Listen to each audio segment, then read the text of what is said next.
శృతి మించిలా నన్ను మై మరపించకలా తడబడి తల వంచిలా తలపును అని చేస్తే ఎలా మరేం చెయ్యనే నీతో ఎలా వేగనే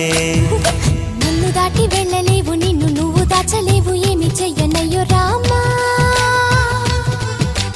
ఉన్న మాట చెప్ప నీవు ఊరుకుంటే ఒప్పుకోవు ఇంకెలాగే సత్యభామా అనుకున్నా తప్పు కదా మోమాటం ముప్పు కదా